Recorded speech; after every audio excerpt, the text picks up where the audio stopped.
Madame, Monsieur, bonjour. Merci d'être avec nous sur Canal Algérie pour un nouveau numéro de votre émission Souriez. Vous êtes sur Canal et vous êtes bel et bien sur Canal. Alors on rigole aujourd'hui parce que voilà, on est content avec Hicham Daoud d'avoir des invités super sympas. C'est vrai qu'aujourd'hui il y aura beaucoup d'invités.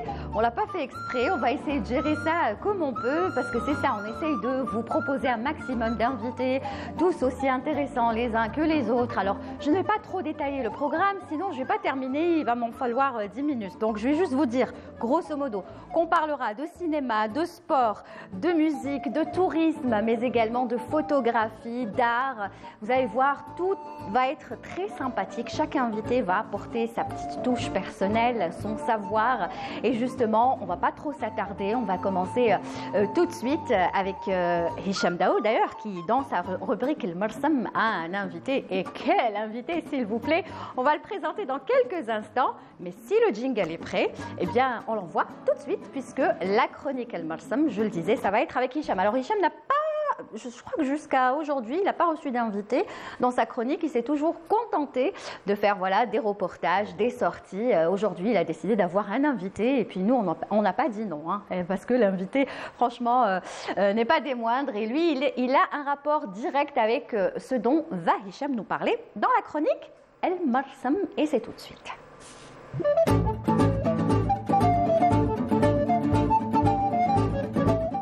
Voilà, la chronique El Marsam aujourd'hui avec Hicham, ça va être très spécial, très particulier. On va parler de tradition, on va parler de musique, on va parler de chabé. Et qui de mieux que l'invité qui est à côté de vous, Hicham Daoud, que vous allez présenter d'ailleurs. Bonjour Hicham. Bonjour Lilia, très honoré de recevoir avec nous Monsieur El Hadi Lanqa. Marhaba avec. Voilà. Merci. Bienvenue. Merci voilà. D'avoir accepté notre invitation. Merci à vous de m'avoir invité. Merci. C'est un plaisir. Voilà.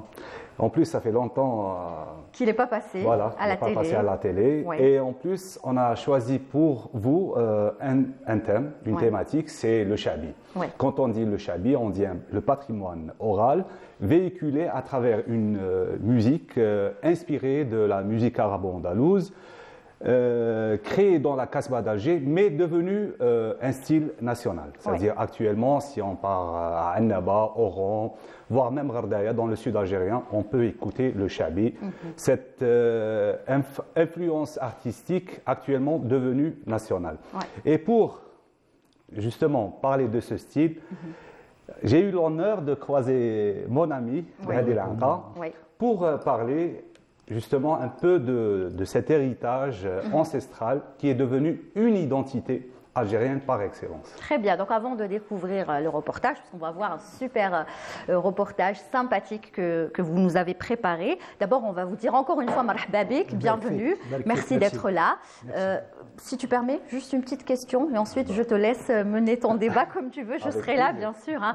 Alors, monsieur Hadi Lanqa, moi, la première question qui me vient à l'esprit, c'est est-ce que c'est difficile de porter ce nom aujourd'hui, des années après? Est-ce que ça a été, contraire, bon, j'imagine, un plaisir et un honneur de porter ce nom, le nom que vous avez, Lanqa, mais est-ce que ce n'est pas lourd de le porter? Lourd dans le sens où il faut être à la hauteur du maître. Très lourd, mais avec le temps, on apprend à gérer un grand nom comme ça, on apprend à gérer, c'est un problème de gestion. Voilà. C'est pas facile. Il a ses inconvénients comme il a ses avantages, bien entendu. Voilà, c'est comme ça. Et voilà, plus l'homme est grand, plus il a de l'humilité, il se fait tout petit. Exactement, et pourtant, mais il faut dire que vous avez tout appris de lui. Hein. Alhamdulillah. Voilà. Ce qui est bien aussi, c'est que El Hadi a pu rester l'artiste humble derrière son instrument. Enfin, il est multi-instrument, il joue du mandol, il chante, mais aussi son point fort pour moi, reste le piano. Le piano, voilà. Ouais, on ne va pas tout révéler. Voilà. Bien sûr. Donc, voilà, donc Hadi, à travers les années, il a quand même pu lancer pas mal de projets artistiques. Et oui, voilà. D'accord. Aujourd'hui, comment vous voyez le Cha'bi actuellement? Vous savez, comment vous le voyez, comment vous l'analysez? Vous savez, comme toutes les musiques du monde, elle évolue avec le temps. Elle évolue avec le temps, c'est comme ça, c'est tout naturel et dans le monde entier c'est comme ça. Donc le Cha'bi aussi, lui aussi, il évolue avec le temps, il évolue avec la mentalité des jeunes, des actuels et tout. Et forcément, nous, on est un peu taxés comme des... Conservateurs. Des conservateurs, exact. Des Tiqdimin. Non, c'est ce que j'allais vous dire. J'aimerais détailler plus ma question peut-être. Est-ce que le Cha'bi d'avant est vraiment différent de celui d'aujourd'hui ou est-ce qu'il y a toujours des similitudes ou est-ce que c'est resté le même avec peut-être, comme vous le dites, un petit peu de développement ou est-ce que ça a vraiment changé? Moi, je pense qu'il est devenu un peu plus léger. C'est par rapport au mode de vie actuel. C'est par rapport, par exemple, avant, il y avait des qasidat qui tenaient 1h30, 2 heures. Et on n'a plus de public qui écoute une qasida de 2 heures, 1h30, 2 heures. C'est fini. Malheureusement ou heureusement? Malheureusement. Je ne sais pas, des émissions télévisées, par exemple, c'était 25 à 30 minutes. 25 minimum, 30 c'est maximum. Oui. Maintenant, on les fait à 12 minutes, oui. 10, 12 minutes, pas plus. Oui. Donc voilà, il y a une accélération comme ça dans la vie quotidienne de tous les jours. Et toutes les musiques vont avec, comme ça. C'est un courant qui, voilà.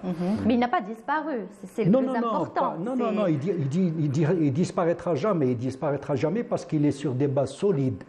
Il est sur des poèmes vrais qui traitent de la vie quotidienne, qui retombent en général sur la coupe religieuse, bien entendu, Sa'din, Al-Mada'ih, etc. Donc ça, c'est des choses qui ne finissent jamais, qui ne disparaîtront, Inch'Allah, jamais. Inch'Allah. Eh bien oui, Inch'Allah. C'est comme toutes sortes de musique. Par exemple, c'était le moyen de transmission orale. Dans le sud, on trouve par exemple Ahlil ou l'Imzad. Andalous et le Cha'bi aussi fait partie de cet univers. Non, quand je dis ça, c'est parce que j'essaye de comprendre un petit peu. Excusez ma curiosité, je profite, vous êtes là. Aujourd'hui, heureusement d'ailleurs, il y a quand même pas mal de jeunes et d'artistes qui essayent d'aller vers le Cha'bi. C'est-à-dire, même s'ils n'ont pas connu l'Anqa, Allah yarhamou, ou là, ils n'ont pas connu, c'est pas de leur génération, mais on va trouver que ce sont des mélomanes qui s'y intéressent, ils continuent dans le Cha'bi. Peut-être qu'ils le rendent un peu plus moderne, ils rajoutent des instruments, des sonorités, mais ils gardent cette touche Cha'bi. Est-ce que vous êtes pour que ces jeunes continuent dans ce sens-là ou pas? Je suis pour parce que je comprends très bien leur façon de faire, leur façon de vivre, leur façon de voir la chose. Mais il y a des limites. Il y a quand même, il faut mettre des garde-fous parce que c'est ce que je voulais entendre. Oui. Il faut mettre des garde-fous parce que sinon ça va aller dans tous les sens. Voilà. Par contre, voilà, le Cha'bi se découvre petit à petit. Ça veut dire on est attraqué par la musique au début. C'est la musique, c'est le rythme et la musique et tout. Après, on apprend quelques mots et après quelques phrases. Il y a quelques biot, c'est des vers ou des versets, des vers. Oui. Voilà. Et voilà. Et on passe au stade de la recherche et c'est comme ça. Il ne suffit pas juste de le chanter ou de l'interpréter. Il faut toute une recherche, bien faire ses recherches. La façon de... la prononciation de chaque mot, de chaque... C'est ça. Parce qu'il s'agit, il s'agit de l'arabe littéraire. Au début, après, il a été réadapté à travers la vie sociale et le dialecte. L'arabe littéraire nous est venu d'Andalousie. Nous est venu d'Andalousie, c'était dans le summum de la civilisation arabo-musulmane. Les textes sont venus d'Andalousie. Donc, à l'époque, on parlait l'arabe littéraire et tout. Mais en général, les textes du Cha'bi qu'on connaît habituellement, c'est des textes, c'est des dialectes, c'est un peu plus dialectal. D'ailleurs, on le dit très bien, les shuyukh, rahimahullah, ils disent Ça veut dire le dialecte, voilà, le dialecte là où il habite, c'est l'endroit où il habite. Voilà. D'accord, chacun son dialecte. Chacun son dialecte. Très bien. Et partiellement, c'est de l'arabe littéraire aussi, c'est de l'arabe coranique et littéraire. Et voilà. C'est ce que je disais hier quand on est en train de visionner. Je dis, non, mais c'est aussi la mémoire. Parce qu'aujourd'hui, quand vous voyez des artistes, que ce soit dans le shabi ou dans d'autres styles, la plupart, pour ne pas dire tous, la majorité ont toujours les... Utilisent diwan. Utilisent ce qu'on appelle les textes, ils suivent... Alors ce que le Hajj, il était contre ça, Comment il arrivait à apprendre tout ça? Comment il avait tout ça dans sa tête? Il aimait tout simplement, il aimait ce qu'il faisait. Parce que quand on aime ce qu'on fait, on est dans le bonheur. Il n'oubliait pas. Il aimait ce qu'il faisait, c'est tout. Il restait des heures et des heures plein de qasaïd. Mais il appréciait beaucoup les qasaïd, les poèmes et tout. Il aimait beaucoup ça. D'ailleurs, c'est très simple. Pour une petite anecdote, le jour de sa mort, dans son couffin, il portait toujours un couffin, vous le savez. Il avait toujours son couffin. Et dans son couffin, il y avait toujours le calepin al-qasaïd. Voilà. C'est-à-dire là où il allait, il était avec lui. Il n'avait plus besoin de ça. Lui, il ne travaillait plus. Il était en retraite, il était âgé, il était malade et tout. Mais c'est devenu, une passion, c'est comme ça, il ne peut plus s'en passer. Très bien. Alors, on va commencer à voir déjà le reportage que vous nous avez préparé, Hicham. Oui, j'ai préparé. Ambiance shabi et kasbah. Une introduction dans le shabi en général. D'accord. Voilà. D'abord, avant de voir le reportage, la kasbah, qu'est-ce qu'elle représente pour vous? La kasbah, c'est moi. Voilà, je peux pas dire plus. Bravo pour la réponse. Franchement, ça veut tout dire. Voilà, la kasbah, c'est moi. Et j'imagine que vous, c'est la kasbah aussi. Voilà, ça va ensemble. Au maximum une fois par semaine. Voilà, on peut pas. Chaque lieu raconte une histoire. Un pèlerinage comme ça à la kasbah. Il faudra vous suivre un jour. Vous serez le guide de Hicham, notre guide, et vous nous ferez découvrir. Vous allez venir avec nous. Là, vous nous ferez découvrir la kasbah à votre manière aussi. Vous, comment vous la voyez? Oui, c'est très important. Super, là, tu prends rendez-vous, Hicham. Ah, c'est passionnant, ça, c'est beau. Le shabi aussi, c'était les cafés morts, c'était les fêtes, c'était l'âme de la kasbah et l'âme de l'Algérie. C'est-à-dire, quand on dit la kasbah, c'est pas un endroit réservé à une certaine partie, mais il y avait tout le monde à la kasbah. Les gens du sud, les gens de l'est, de l'ouest, il y avait l'Algérie. Donc, c'était le premier noyau urbain de la ville d'Alger et de l'Algérie, la ville qui a donné son nom au pays, mais c'était aussi la ville qui a réuni la plupart de ses enfants. Très bien. Allez, direction justement la kasbah avec ce très beau reportage de Hicham Daou. Je ne vous en dis pas plus, vous allez découvrir tout de suite et ensuite on continuera à en parler. Au moment où les espaces d'expression artistique étaient réservés aux colonisateurs, les maîtres du Madih, qui signifie le chant religieux, ont développé un nouveau style de musique appelé shabi ou musique populaire dans les cafés morts et dans les fêtes. En plus des textes poétiques hérités de la musique arabo-andalouse, de nouveaux textes vont apparaître dans le répertoire shabi pour chanter la vie sociale, mais aussi l'identité algérienne. Et cela étant dû à la méconnaissance de la langue classique arabe par la population algérienne durant la période coloniale, notamment à cause de la destruction massive des écoles coraniques. À l'orée des années 1920, certains meddah ont commencé à introduire des instruments à cordes dans leurs orchestres.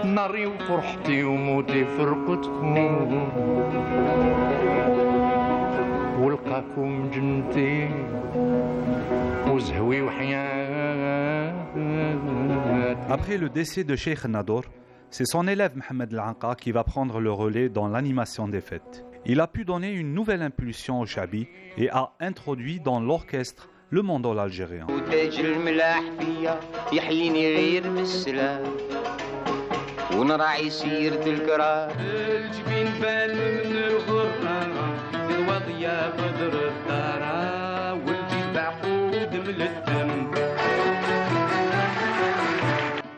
Par la suite, toute une génération de jeunes talents est venue contribuer en apportant sa touche à la mondialisation de la chanson shabi, telle que Rachid Taha dans la chanson Ya Rayah de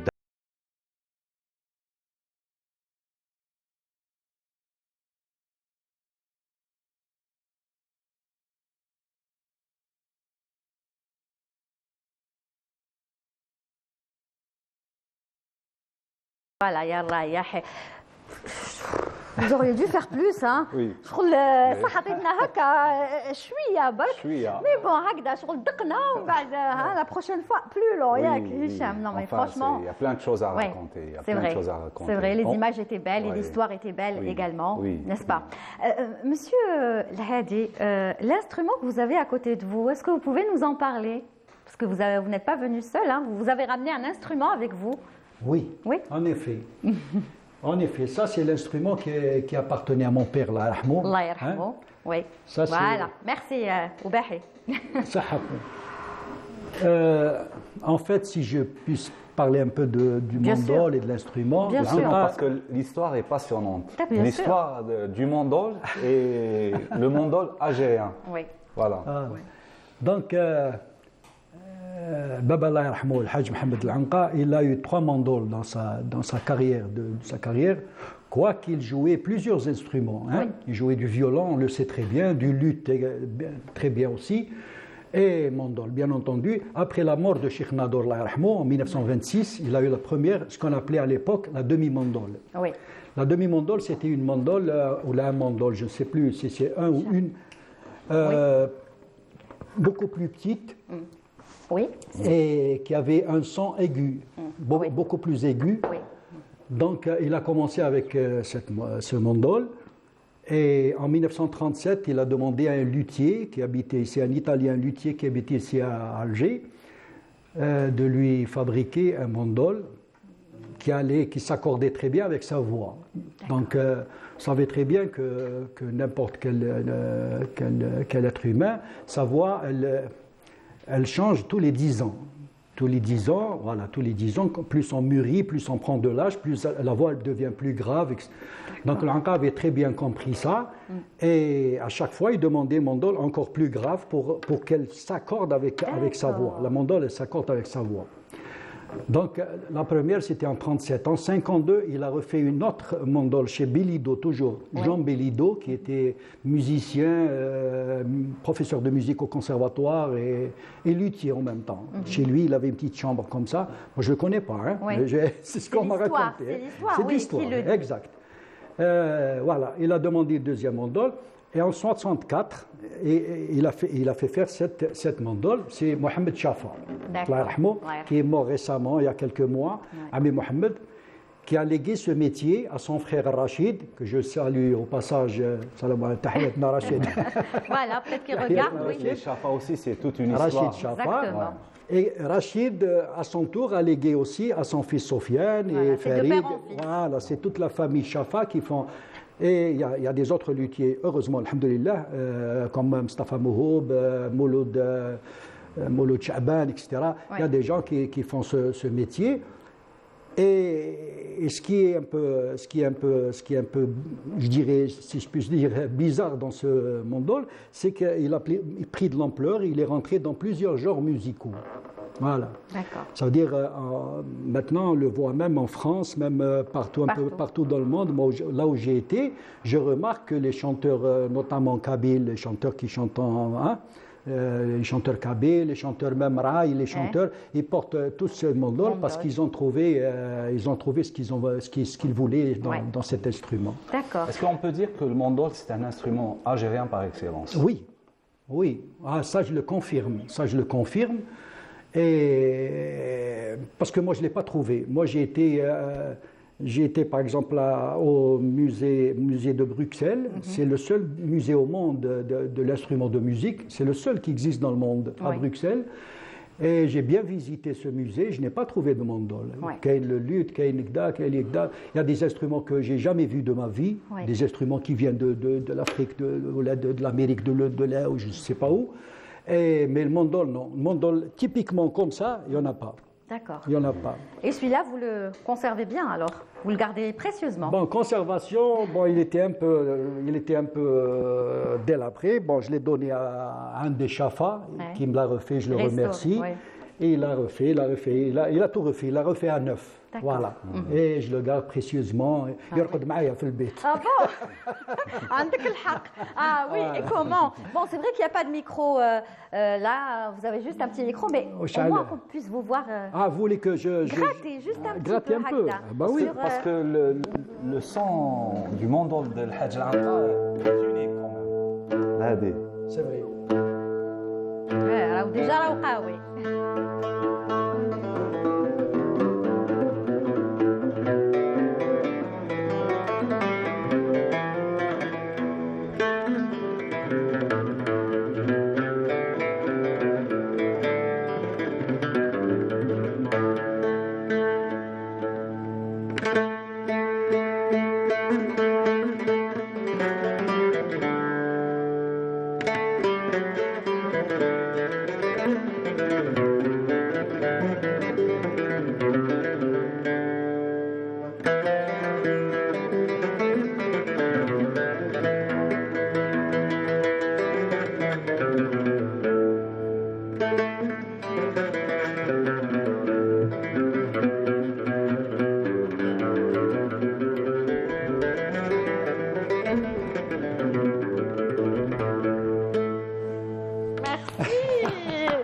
كيفاش تجيب الموندول هكا وما نسمعوكش نو سي با بوسيبل ما جاياش يخا magnifique, franchement magnifique. Merci beaucoup pour ce petit bijou. Et nous, on va continuer, on va remonter un petit peu le temps, Hicham. Oui. Hein, oui. À travers des extraits que vous avez choisis. Voilà, choisis pour notre invité. On va regarder le premier. Oui, allez, avec plaisir. On y va.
Voilà, et oui, on est obligé de présenter l'émission jusqu'au bout, hein, mais sinon on aurait laissé l'extrait jusqu'à la fin.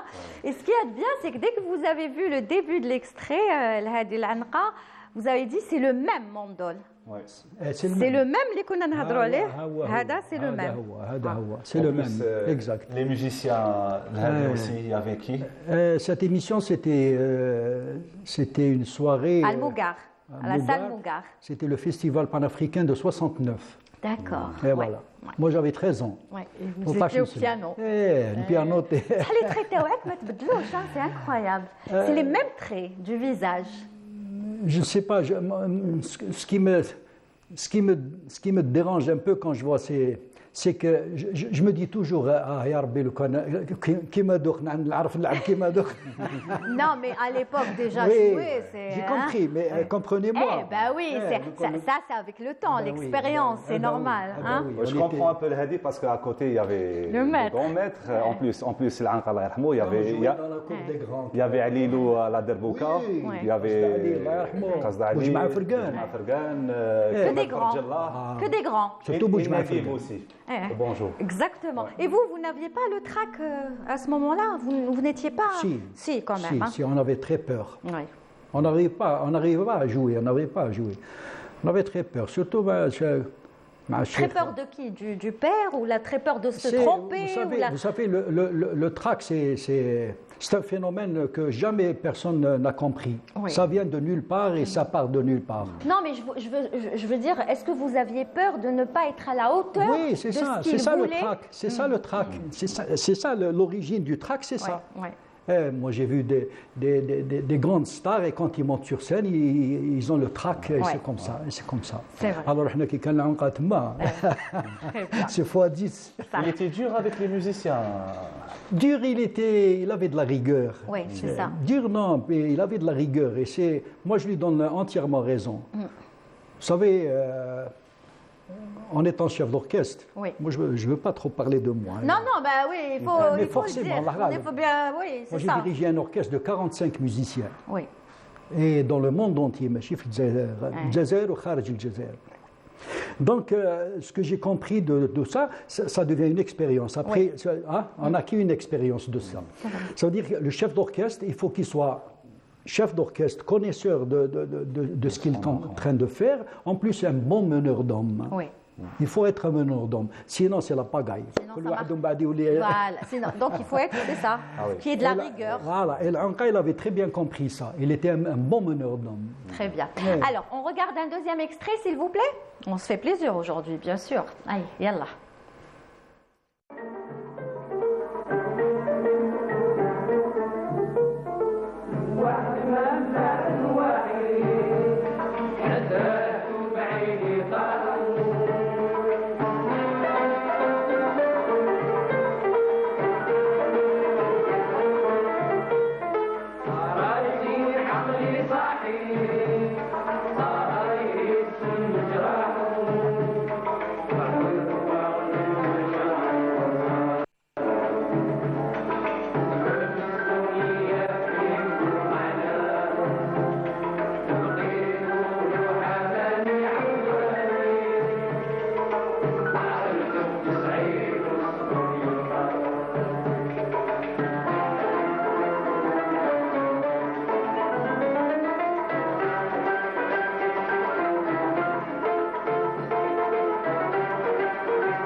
Yerit.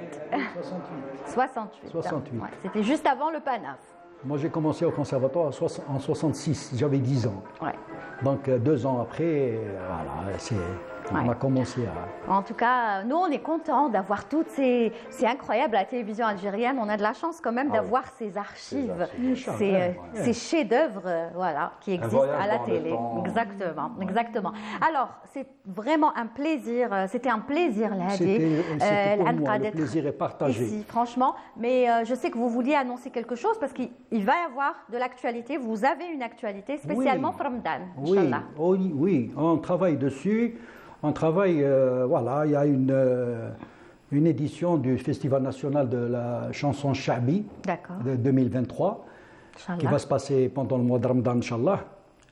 Et voilà, on est en train Ça va être le début, la moitié, la première quinzaine ou la deuxième? Il va commencer le 16e jour de Ramadan. Vous reviendrez alors? Vous reviendrez? Inch'Allah. Inch'Allah, lundi. Là, la promis. La promis. Voilà, on a eu la promesse, c'est bon. Voilà. Inch'Allah, comme ça on l'annoncera encore une fois. Le lieu, Hadi, pardon? Ça va être au Palais de la Culture. Voilà. Inch'Allah. Ça va être au Palais de la Culture. Voilà. Il y aura de jeunes talents ou là il y aura des enfin les deux. Les deux pour découvrir de jeunes talents. Bien sûr, on va leur donner l'occasion de s'exprimer, de s'exhiber. Et en même temps, bien entendu, on va inviter ce qui reste. Très bien. ربي يطول في عمرهم. ربي يطول في عمرهم إن شاء الله ويطول في عمرك أنت et tout. Voilà nos maîtres du Shabi, en tout cas ceux qui sont encore vivants, Inch'Allah, طوال العمر. Merci beaucoup d'être venu. C'est moi qui vous remercie. C'était un plaisir. Hicham, franchement, merci. Hicham, il est impressionné par vous parce que lui aussi, il est artiste, musicien. Je suis fan de l'Anqa, donc. Hicham, je le connais pas de aujourd'hui. Je dirais, il est haka, tout timide, tout impressionné. T'as le papa. Ben oui, c'est un fan, Hicham Daou, ça on le sait tous. C'est un fan de l'Anqa, Allah yarhamou. Il connaît, je crois, son répertoire presque par cœur. Oui. Hein? Très bien. Merci beaucoup. Donc, vous avez promis de revenir. C'est promis. Vous reviendrez, Inch'Allah. C'est moi qui vous remercie de m'avoir invité. Et merci beaucoup aussi. C'était un plaisir. Vraiment, restez comme vous êtes. Franchement, voilà. Restez comme vous êtes. Merci, Hicham. À demain. Demain, on parlera de quoi? Une surprise. Voilà. Surprise. J'adore les surprises. D'accord, voilà. Allez, tout de suite, je vous propose de changer complètement de style. Là, on revient un petit peu à l'année 2023, parce que nous allons recevoir un artiste qui a beaucoup de talent. Alors lui, il est dans la chanson kabyle, mais on va dire chanson kabyle moderne. Moi, j'ai beaucoup aimé ce qu'il fait. Il s'appelle Khaled Ouzir. Je vous propose son tout dernier clip, d'ailleurs, et on le retrouvera juste après avec un autre invité. Restez avec nous.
Voilà, nous revenons et nous sommes bien sûr toujours émission Souriez, vous êtes sur Canal. On a consacré une bonne partie de l'émission à la Casbah d'Alger, à la Cheikh, bien sûr, le Hajj Al-Anqa, Allah yarhamou, à travers son fils, le Hadi Al-Anqa, qui nous a raconté de belles anecdotes, de beaux souvenirs.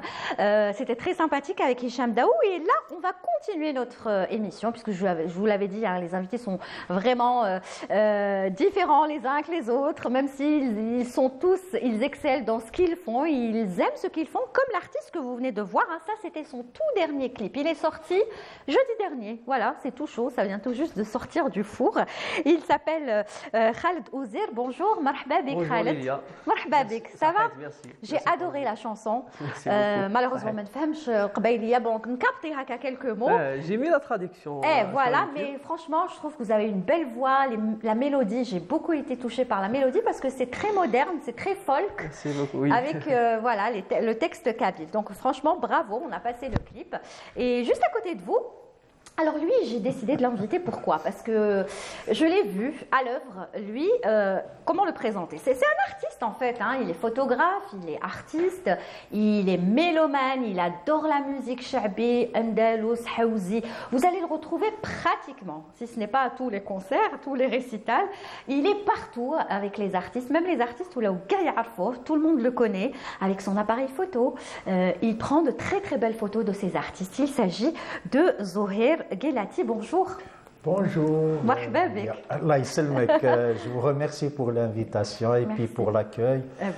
C'est moi qui vous remercie d'être venu. Voilà. Et j'avais un peu le trac au début. Et là, ça va. Oui. Là, ça va. Marhaba bik, Zoher. Je vais venir vers vous dans quelques instants parce que vous allez me parler de cette passion que vous avez et d'abord la photo, mais pas que. Vous êtes un mélomane, vous adorez la musique, vous allez partout, vous vous déplacez, vous n'hésitez pas et on en parlera dans quelques instants.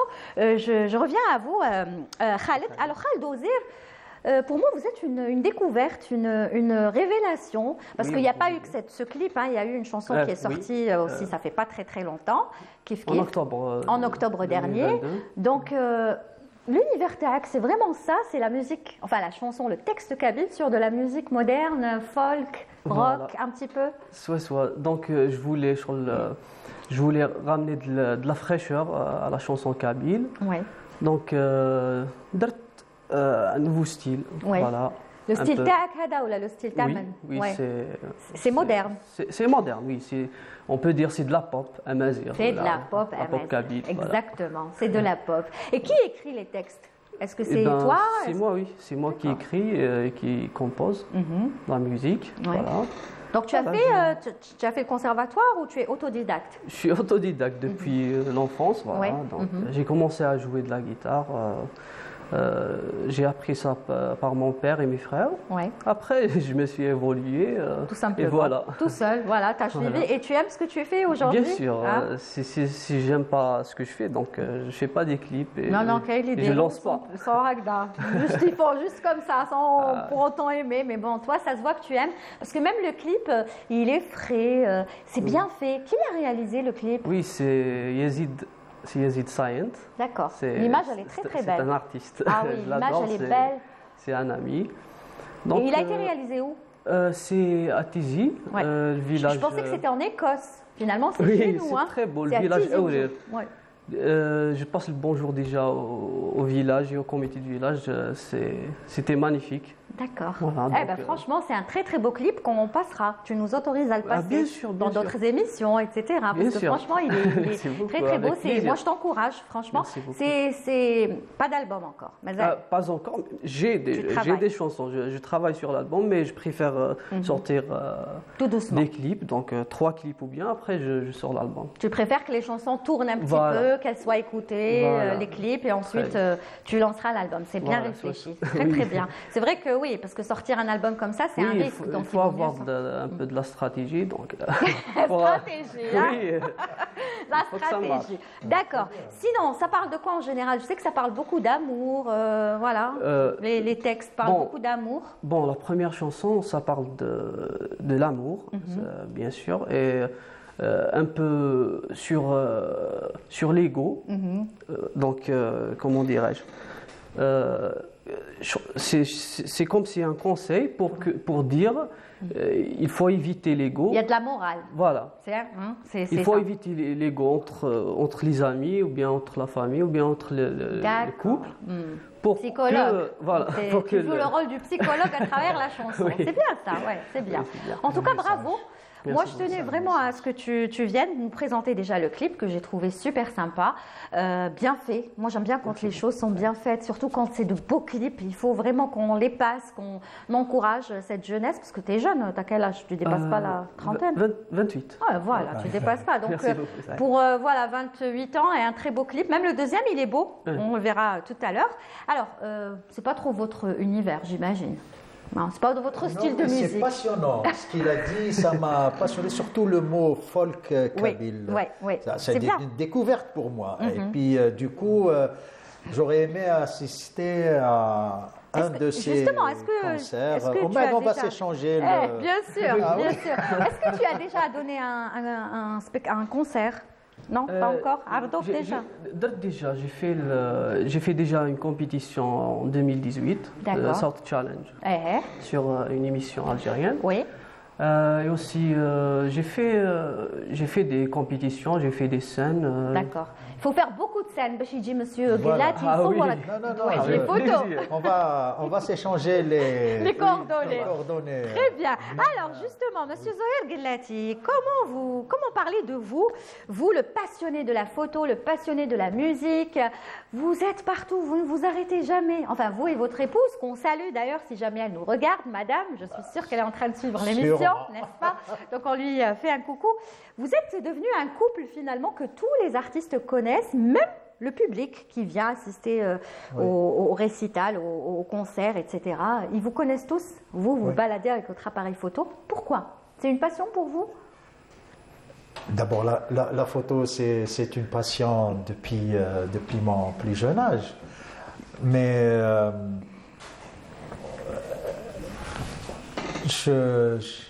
j'ai toujours pas compris la passion, j'ai toujours pas compris le point où on est arrivé, c'est-à-dire... C'était pas prévu au départ. C'était pas prévu. Rien n'était prévu. On n'avait aucun objectif. C'était pas calculé. C'est pas calculé. On s'attendait pas à cela du tout. Hein, comment ça a commencé? Vous avez pris votre appareil et vous êtes parti comme ça prendre des photos ou comment? Non, on a commencé à assister au spectacle. Et puis, grosso modo, et puis un jour... j'ai commencé à prendre des photos parce que c'est une passion d'enfance. Et puis, il y a eu les réseaux sociaux. En fait, c'est les réseaux sociaux qui nous ont fait connaître. C'est vrai. Et puis, on faisait des petites vidéos. C'est ma femme qui les prenait, les petites vidéos. Et puis, ensuite... on avait un retour de la part des musiciens.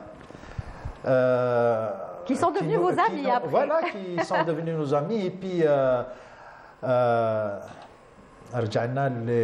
les amis des associations. D'accord. Alors, ils ont demandé à Tata, est-ce que tu peux faire des vidéos un peu plus longues, dans la durée? D'accord.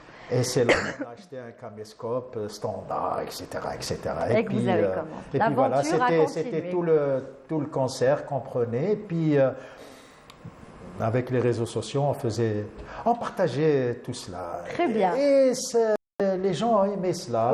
Ils ont aimé aussi, je pense qu'ils ont... Bon, je vais demander juste à Hanan la script qui travaille aujourd'hui, si on peut voir les photos commencer à défiler, parce que vous en avez pris beaucoup, on n'a pas pu tout passer, on a fait une sélection, vous avez plein de photos, mais je pense que c'est ce qu'ils ont aimé aussi, c'est le couple que vous représentez et la complicité que vous avez, parce que vous êtes toujours ensemble, vous et madame, vous êtes partout ensemble, dans les soirées, Parce qu'on partage la même passion, et puis... on s'entend surtout. Vous êtes complémentaires. Voilà, complémentaires. Moi, je me sens bien avec elle et elle se sent bien avec moi. Et puis, mais c'est génial d'en parler. Voilà, là on voit des photos. Là, par exemple, l'artiste Narjas. Ah, ça c'est Narjas. Oui, c'est à Cherchel. Magnifique. C'est à Cherchel en 2000, je sais pas. Qu'on salue, hein.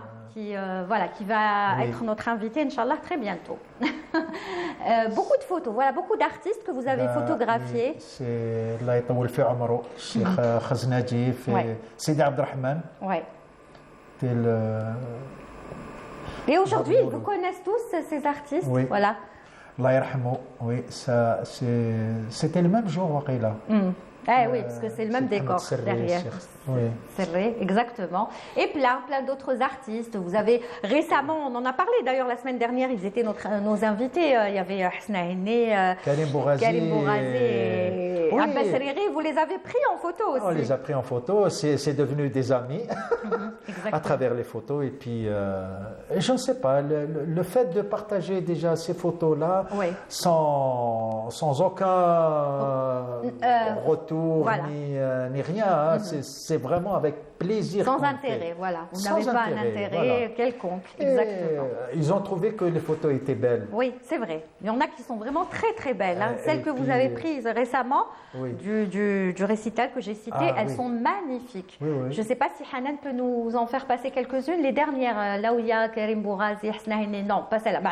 C'est pas grave. Moi, on la prend aussi parce que c'est le père photo. Henné. Voilà, Allah yarhamou. Là, c'est le père Henné, par exemple, que vous avez pris en photo. Vous les avez presque tous photographiés. Le Menza, juste en face. Et la fille. Moi, j'ai la fille à côté de moi, voilà, à ma gauche. Donc, on va certainement la voir.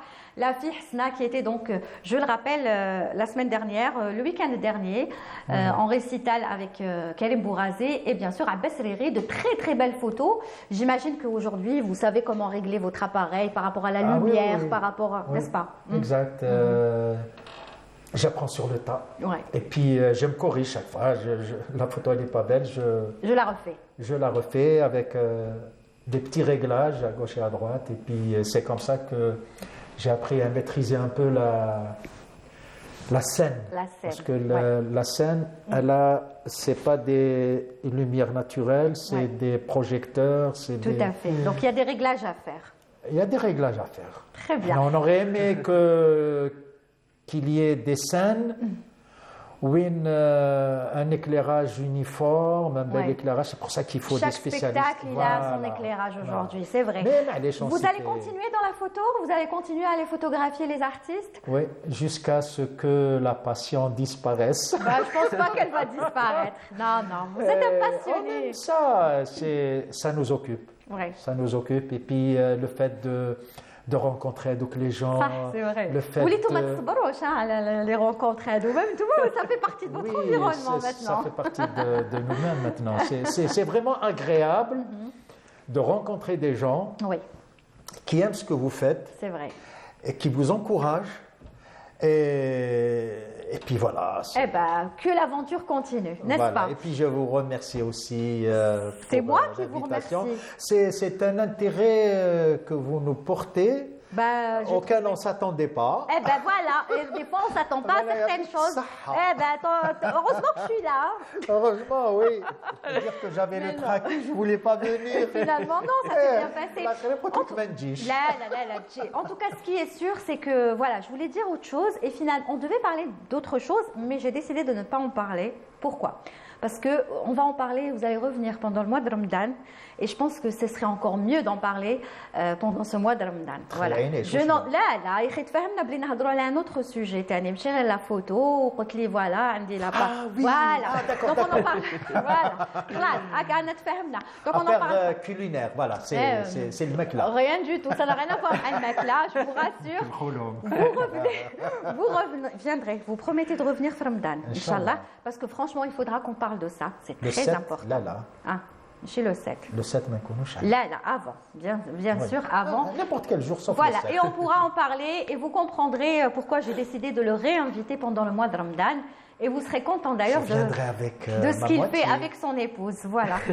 Vous viendrez tous les deux, bien sûr, parce que ça vous concerne tous les deux. Merci beaucoup en tout cas d'être venu. C'est moi qui vous remercie. Franchement, très sympathique et passionné. Alors, Khaled. qu'est-ce qu'on peut te souhaiter encore? Qu'est-ce qui se prépare? Parce que là, on va voir un autre clip, mais qu'est-ce qui se prépare? Est-ce que tu as un autre clip? Oui, bien sûr. J'ai déjà des chansons Wajden. Donc, le dernier clip ce jeudi. Donc, dans quelques mois. Pour le moment, la promotion. Un peu de la promotion sur les réseaux sociaux et tout. Et après quelques mois, je lance un autre clip. Et tu reviendras alors? Bien sûr. Nous le présenter. Merci beaucoup en tout cas, Khaled. Franchement, je te souhaite beaucoup de succès, une belle carrière, parce que je sais pas. Voilà, je pense que tu es quand même un artiste assez original. Voilà. Oui, j'ai oublié. Merci à Soraya, la réalisatrice. Je suis en train de njri parce que il y a d'autres invités. On essaye de donner du temps à tout le monde, mais tu as ramené ton instrument, donc on va t'écouter quand même. Ah oui, dans un petit morceau, un petit quelque chose, juste, voilà. En plus, elle est belle, ta guitare. Merci beaucoup. Monsieur Guelati, vous gênez pas. Donc, je vais chanter cette chanson. Le clip. Laquelle? Du clip. D'accord. La chanson. Tu y as un petit? Oui, bien sûr. Allez, on y va.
C'est beau, je sais pas, c'est touchant. Moi, en tout cas, il me...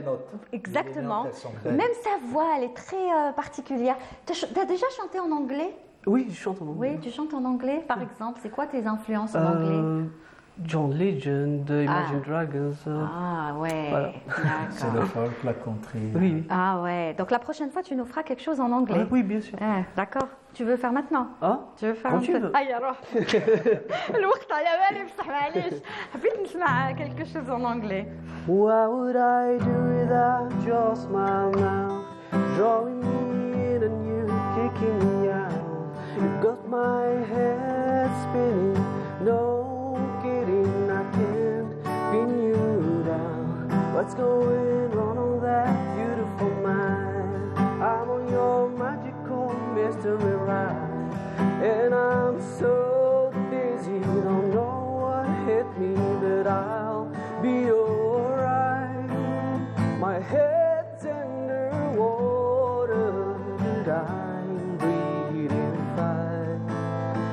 You're crazy and I'm out of my mind, 'cause all of me loves all of you. Love your curves and all your edges, all your perfect imperfections, 'cause I give you all of me. Bravo! J'adore cette chanson, elle est très très belle. Franchement, voilà, maintenant vous le connaissez un peu plus.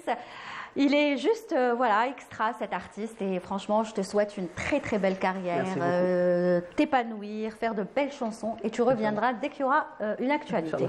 Ce sera un plaisir de la passer, d'accord? Merci beaucoup pour l'invitation. Merci beaucoup, en tout cas, retenez bien son nom, Khaled Ouzir. Voilà, vous allez taper son nom, vous allez le retrouver sur les réseaux sociaux, le clip. On va voir un deuxième clip là, celui qui est sorti au mois d'octobre. Voilà. D'accord, merci Monsieur Guelati. Le bonjour à madame. Et à très bientôt alors, on se donne rendez-vous début Ramadan, Inch'Allah. D'accord. Allez, tout de suite, on regarde le deuxième clip, enfin celui qui est sorti en octobre 2022. Le titre, c'est Endet-Late. On y va. Qui veut dire où es-tu? Où es-tu? Voilà, ça veut dire où es-tu?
Voilà, super sympa l'artiste qui était avec nous, bien sûr, a encouragé, je rappelle, Khaled Ouzir à l'instant.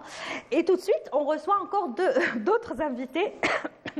Il en aura encore deux autres. Mais bon, on va essayer de faire les choses bien et continuer avec nos invités. Et cette fois-ci, deux jeunes demoiselles ou femmes, ou je ne sais pas, en tout cas chacune est talentueuse dans son domaine. J'ai nommé. Alors, Amina Kebir, bonjour. Enchantée, bonjour. Bienvenue. Merci beaucoup. Alors, Amina Kebir est influenceuse, mais pas que. Voilà, on a décidé de faire les choses bien. Pourquoi je vous ai dit bien? Parce que d'abord, vous n'habitez pas en Algérie, vous êtes installée en France. Ouais. Vous êtes venue pour quelques jours et on en a profité parce que vous repartez, je crois, demain. C'est ça? Vendredi. Ouais. Voilà, et vous allez voir que ce qu'elle fait, en tout cas, si vous n'avez pas encore découvert ce qu'elle fait, je pense que ça va vous intéresser spécialement les femmes qui aiment la culture algérienne. En fait, pas que les Algériens, tout le monde. Celui qui veut découvrir la culture algérienne et celui qui a des problèmes de diabète. De santé, ouais. Franchement, bravo pour ce que vous faites. On n'en dit pas encore plus. Avec nous également, alors Ilham. Je le rappelle, Ilham, où est ton nom, Ilham? Ilham Maalmi. Maalmi, voilà. Ilham Maalmi, je le rappelle, qui est avec nous. Alors, Ilham, toi, je t'ai invitée parce que d'abord, tu es musicienne, tu excelles dans le violon. Et tu as participé récemment à un événement très important et très intéressant. Ouais. Ça s'est passé en Côte d'Ivoire. Voilà, oui, exactement. C'est quoi l'événement? C'est les journées? Les journées culturelles arabes en Côte d'Ivoire. Avec l'association? Avec l'association Antar Ténas. Voilà, de Ténas. De la ville de Ténas, oui. Et c'était bien? Oui, ça s'est bien passé. Waouh, magnifique. Tu vas nous raconter ça dans quelques instants. Alors, je commence avec vous, Amina Kébir. Vous êtes devenue une danseuse, malgré vous. Malgré moi. Danseuse chaoui, hein, pour être tout à fait exact. Pourquoi? Par rapport à votre maladie, c'est ça? En fait, j'ai un parcours de santé qui est très compliqué. Et Dieu merci, la danse me sauve aujourd'hui chaque jour parce que c'est pour moi une renaissance à chaque fois. Donc, en fait, pour la petite histoire, je suis diabétique depuis que j'ai l'âge de 11 ans. J'en ai 32 maintenant, donc ça fait plus de 20 ans. Je suis diabétique de type 1. C'est une maladie qui est auto-immune, donc c'est de l'autogestion continuelle, tout le temps, sans arrêt. C'est une maladie qui était très contraignante. Ouais. Et du coup, voilà, c'est pas facile et c'est pas évident tous les jours. Malheureusement, moi, quand j'ai eu mon diabète, j'ai été dans une période de déni. Donc pendant presque 10 ans, j'acceptais pas du tout ma maladie. C'est ce qui arrive souvent parce que c'est une maladie qui est très lourde mentalement. Pas que celle-là. Hein. Non, mais voilà. En général, les maladies. C'est ça. C'est dur. L'acceptation a toujours un choc, un déni, et puis après, voilà, on s'y fait petit à petit. Mais moi, ça a mis trop de temps. J'en ai mis. Normalement, on enlève tout ça, hein. Le jus, les gâteaux. Non, oh là là. justement. Ah bon? Justement. Désolée, Non, on a oublié. oublié. Diabétique. On peut, à condition de faire le traitement qu'il faut pour couvrir justement ce qu'on mange. D'accord, au moins c'est clair. Il faut juste faire les choses bien. Ça, c'est un message aux diabétiques. Vous pouvez manger à condition de mettre de l'insuline. C'est très important. D'accord. Et du coup, j'étais dans un déni pendant 10 ans et c'était trop long en fait. Oui. Parce que du coup, ça m'a causé des complications. Le diabète, c'est une maladie qui est assez traître parce qu'elle vous abîme de l'intérieur. Sans vous le dire, c'est silencieux. Et donc, j'ai été touchée aux yeux, à l'estomac, aux jambes et aux reins. Wow. Donc les reins, on va dire que c'est un peu le plus pire parce que c'est une insuffisance rénale, c'est les deux reins qui sont malades et la seule solution c'est la dialyse ou la transplantation. D'accord. Et à un moment donné, donc il y a 3 ans, je marchais plus du tout, donc j'étais vraiment alitée pendant 1 an et demi, je pouvais plus bouger, j'étais allongée, je bougeais plus et tout était très dur mentalement, physiquement et voilà. Et en fait, on m'a proposé de faire une transplantation en France. Donc j'ai accepté parce que c'est quand même la solution. Même si on passe par la dialyse, après c'est la case finale, c'est la transplantation. Sauf que j'étais trop en surpoids en fait. Donc on a mis tout en pause, on m'a fait un bypass. C'est une opération de l'estomac pour perdre du poids rapidement, pour éviter justement la dialyse et d'abîmer encore plus le corps. Et il s'avère que moi, à ce moment-là, j'étais tellement au bout du bout que j'ai décidé de créer un compte sur Instagram, la Diabète Family, parce que je voulais rassembler tous les diabétiques du monde et leur montrer en fait ce que c'était que les complications réellement. Que c'était grave, que ça pouvait être très dangereux, que ça pouvait gâcher la vie de beaucoup de personnes juste par un manque de traitement pendant peut-être trop longtemps. Et voilà, mon message, c'était ça. Pour moi, j'allais mourir. C'était mon but ultime de prévenir, de montrer la réalité des choses et que les gens se rendent compte que le diabète, ça peut aller bien aussi si on fait ce qu'il faut en fait. Et donc, à un moment donné, je vais à une fête, je danse, alors que je marchais plus. C'était vraiment inespéré, inimaginable pour moi. Je danse et je partage le petit bout de danse pour dire, regardez, moi qui marchais pas, je me retrouve à danser, vous avez tout suivi, regardez, parce que je parlais régulièrement avec eux. Et c'était très émouvant. C'était un choc. Aujourd'hui, je suis en face de vous et je suis même pas encore consciente que je suis là parce que j'étais vraiment. Et donc j'ai commencé à danser, à faire des vidéos sur TikTok, sur Instagram pour juste faire partager le truc. Et j'ai décidé de faire des vraies réalisations belles et tout parce qu'on a quand même un patrimoine en Algérie qui est à la danse. C'est ça, c'est que vous mettez en valeur les tenues traditionnelles. Je suis très attachée aux traditions, aux cultures algériennes. Malgré que je suis née en France, ça fait partie de moi. Là, je suis venue en voyage, vous êtes émue. Je suis émue. Tout ce que je vois, la pomme de terre, l'orange d'Algérie, c'est pour moi un truc phénoménal. Et du coup, voilà, j'ai décidé de partager derrière ce message qui est impactant et qui est important, de n'abandonnez jamais, tenez toujours le coup et battez-vous malgré tout. Et aussi de dire, regardez, qu'est-ce qu'on a en Algérie aussi, le patrimoine, la danse, les robes, la culture. On va voir un petit bout justement d'un clip que vous avez réalisé où vous dansez. Et d'ailleurs, aujourd'hui, vous dansez très bien. Merci. Vous l'avez appris, donc la danse chaoui, vous la maîtrisez aujourd'hui. Franchement, c'est parce inné. que vous aimez ça. C'est inné. J'ai jamais appris, jamais fait de cours. D'accord. C'est peut-être avec de l'observation. Très bien. On regarde un petit bout, s'il vous plaît. C'est prêt à la régie? Un extrait de ce qu'elle fait? Oui, on y va.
et on est belle.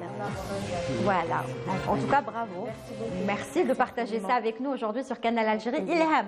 Alors, Ilham Malmi, je le rappelle, vous faites partie de l'association Aoutar Tenes. Aoutar Tenes. Vous êtes parti récemment participer à un festival, donc ça s'est passé en Côte d'Ivoire. Vous avez bien représenté l'Algérie. Alhamdulillah. Hein? Et mis à part ça, pourquoi je vous ai invité vous? Parce que vous avez une histoire particulière avec votre violon. Vous le maîtrisez bien, le violon. Merci beaucoup. Vous aimez le violon alors? Beaucoup, oui. Ah bon? Je l'admire. À quel âge vous avez appris à jouer? Depuis mon enfance, vu que mon père est musicien. Donc c'est de famille. Voilà. Et vous faites des petites vidéos comme ça sur Instagram et tout? Voilà. Et bon, j'ai commencé par la musique andalouse. Après, l'Institut national supérieur. Bon, je prépare mon master en musicologie. Donc, دخلت في la musique classique.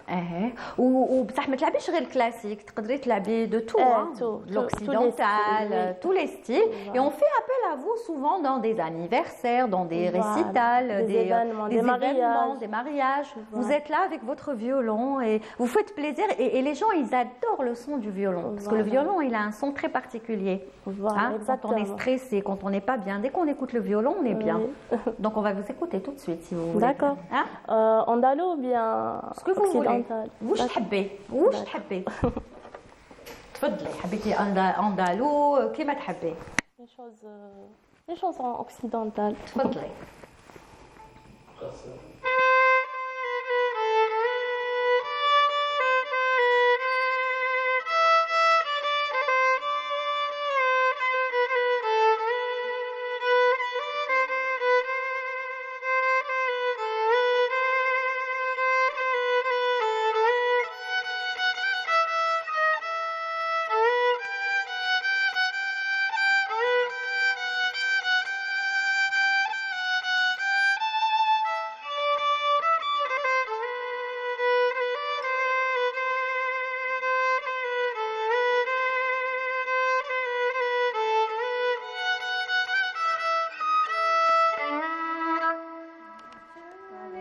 Merci. C'est ça, les beaux yeux. C'est une chanson dédiée à tous les mamans. Voilà, toutes les mamans qui nous regardent, bien sûr, c'est Kenji Girac, c'est ça, les beaux yeux de la maman. Franchement, très belle chanson. Ou donc Andalous. Andalous, d'accord. Ah oui, je connais soit. Bon, je vais jouer un istighbar Zidane. Merci.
Waouh, bravo. Allez, tu maîtrises, la maîtrise, la technique, c'est beau de te voir jouer et c'est pour ça que je voulais partager ce moment avec les téléspectateurs de Canal Algérie. Franchement, bravo, je t'encourage et j'espère, je pense que tu vas devenir une grande violoniste. J'aimerais bien. Ah oui, faire des récitals, pourquoi? Avec des orchestres, Inch'Allah. Merci beaucoup Ilham d'être venu. On va voir quelques vidéos justement, on va se quitter avec. Merci Leïla également. d'être venu. Franchement, merci. Je suis très contente. Je suis très ravie d'avoir été là. Sur la chaîne algérienne nationale, c'est tout un grand honneur pour moi, vraiment. Eh ben, vous reviendrez dès que vous revenez. Vous serez la bienvenue. Avec grand plaisir. Aujourd'hui, on a été un petit peu fort avec le temps. On a eu beaucoup d'invités, mais vous reviendrez, on se rattrapera. De toute façon, le plus important, vous l'avez dit. Donc voilà, tous ceux qui ont le diabète, j'espère, surtout les femmes, parce que nous on s'adresse aux femmes. N'abandonnez pas. Voilà, battez-vous, faites du sport, faites de la danse. Et merci pour ce que vous faites, parce que il faut le dire aussi que c'est pas facile au quotidien. Et merci de prendre soin de vous, parce que vous vous remercierez plus tard. Je vous remercie moi aujourd'hui et vous demain. Ilham, merci beaucoup. Merci tu pour reviens cette nous voir quand tu veux, d'accord? À encourager, vous allez la retrouver Ilham Malmé sur les réseaux sociaux, Instagram. Facebook. Voilà, vous allez vous régaler avec ces vidéos. Merci. Allez, on va regarder quelques vidéos justement de Ilham et ensuite on recevra nos dernières invités pour aujourd'hui.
Voilà, le violon, c'est très beau. Alors, tout de suite, deux Leïla sont avec nous. Ça me fait plaisir de les retrouver toutes les deux. Je vais essayer de ne pas parler beaucoup parce qu'on n'a pas beaucoup de temps. Leïla, d'abord Leïla Touchi, bonjour. Bonjour. Marhaba bik. Bonjour Livia. Alors Leïla, elle est arrivée hier, elle repart demain. Donc entre les deux, j'ai essayé de la choper vite fait. Leïla, elle est avec nous. Leïla Assès, bonjour. Bienvenue pour la chronique Mama Africa. On va commencer par Leïla Touchi. Alors d'abord, bravo, parce que Leïla a représenté l'Algérie. Elle vient tout juste de rentrer de Berlin et je te laisse raconter la suite. Merci beaucoup. J'étais à Berlin, on était la Berlinale. La Berlinale, oui. On était sélectionnés avec un court-métrage de Zulekha Tahar, Lila Tfarh Lila. Donc c'est un court-métrage qui parle un peu de la condition de la femme. Et on était sélectionnés à la Berlinale. Ça s'est bien passé. Ça s'est très bien passé, alhamdoulilah. Ouais, on va voir je crois qu'on a deux photos qu'on va pouvoir montrer de Leïla déjà avec ton karako, c'est ça, tu as porté un beau karako. Bah oui, tu as bien représenté l'Algérie. Merci beaucoup. Alors tu as participé en tant que comédienne, mais aussi j'étais assistante de Zulekha, ouais. Et tu préfères quoi, être comédienne ou l'assistana? J'aime bien l'assistana parce que sincèrement, je veux apprendre la réalisation. Oui. C'est pour ça que je fais de l'assistanat. Mais j'adore être comédienne, ouais, devant les projecteurs, les caméras. Et on rappellera que tu repars justement demain, ça va très très vite. D'ailleurs, il ne fallait pas te donner.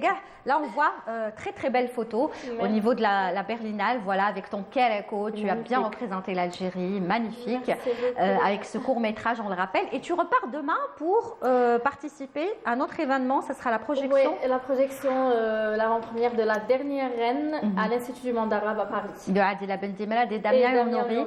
Voilà, en espérant que le film soit projeté ici, pourquoi pas, Inch'Allah. Oui, donc tu repars demain. Après-demain. Inch'Allah. Ça va très vite pour toi, ça se passe bien? Oui, ça va, j'ai l'habitude, je me suis habituée à faire beaucoup de déplacements. Oh là là, la star, ouais, elle a l'habitude, c'est bien, oui. Bah oui.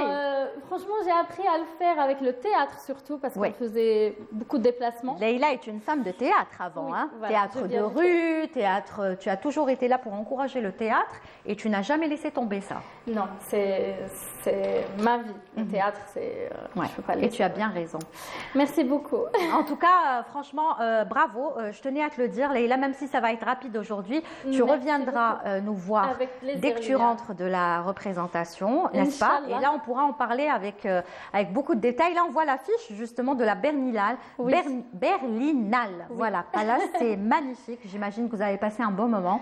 Oui, un très bon séjour. C'est un festival très... c'est un grand festival quand même à faire. Oui. Ouais. Et l'Algérie a été représentée par toi-même et par d'autres Algériens qui ont participé. Oui, c'est grâce à Zoulay Khatahar qui m'a fait confiance, bien sûr. Très bien. En tout cas, bravo Leïla. Bon voyage pour vendredi. Et puis, dès que tu rentres, tu viendras nous parler de l'expérience. Inch'Allah, avec plaisir. Je tiens à remercier, si vous permettez, bien sûr. Lilia. Ashkim 23, c'est une société qui encourage l'art et la culture en Algérie. C'est une société qui m'accompagne souvent très bien, dans mes déplacements. Ouais. Très bien. Allez, on passe tout de suite à la chronique Mama Africa, sans même jingle, on y va tout de suite. On va parler de poésie aujourd'hui. On va parler beaucoup plus que ça, on va parler de littérature, on va parler aussi de tradition orale et de mémoire vivante de l'Afrique de l'Ouest. Aujourd'hui, je vous parle de Amadou ou bien Ahmadou Ambatepa, qui est en fait la plus grande figure littéraire, mais aussi en fait, on va dire philosophique du Mali. Il est l'un des premiers, on va dire, ethnologues maliens d'expression française. Celui qu'on surnomme le passeur du savoir à la croisée des mondes, l'un des plus éminents écrivains. Il est Peul, il grandit dans une famille Bambara, il embrasse la culture musulmane parce qu'il est musulman et il est aussi francophone, donc il a accès à toute la culture occidentale. Il essaie de combiner tout cela et on le surnomme le chantre de la tradition africaine. À ce propos, il dit « Quand on parle de tradition africaine, il ne faut jamais généraliser, il n'y a pas une tradition en Afrique, il n'y a pas une Afrique, il n'y a pas en fait juste une seule tradition valable pour toutes les ethnies et pour toutes les régions. C'est pour décrire la richesse de l'Afrique. Il est infatigable défenseur de la tradition orale qu'il entreprit de répertorier, d'archiver, parce que les paroles s'en vont et les écrits restent. Et c'est lui qui dit en 1960 à l'Assemblée de l'UNESCO, en Afrique, lorsqu'un vieil homme meurt, c'est une bibliothèque qui brûle. Cette fameuse déclaration solennelle devient un leitmotiv, devient un adage qui est encore repris de nos jours. Et d'ailleurs, en fait, il travaille beaucoup sur les traditions Peul. Il essaie de dresser des passerelles et des parallèles avec les régions et les ethnies voisines, notamment en Algérie, où il fait l'interprétation des gravures rupestres du Tassili Nadjer. Et en fait, il reste, à mon sens, et sans contexte, la plus grande figure littéraire du Mali. D'accord. Et voilà. Vous vouliez lui rendre hommage aujourd'hui. J'ai oublié de parler de votre tenue. Hein. Bon, c'est bon, je ne parle plus de votre tenue, parce qu'à chaque fois, je suis jalouse, mais celle d'aujourd'hui, franchement, elle est belle. Hein. Merci. Oh, magnifique, Merci. et vous la portez très, très bien. Merci, alors, on avait une vidéo, si vous voulez. On avait un petit extrait, si on peut passer quelques secondes. On a le temps de passer l'extrait. Oui, on y va. Allez, on y va. Un petit extrait qu'on a choisi, un passage. Écoutez bien ce qu'il dit. Il faut accepter d'être l'un à l'écoute de l'autre.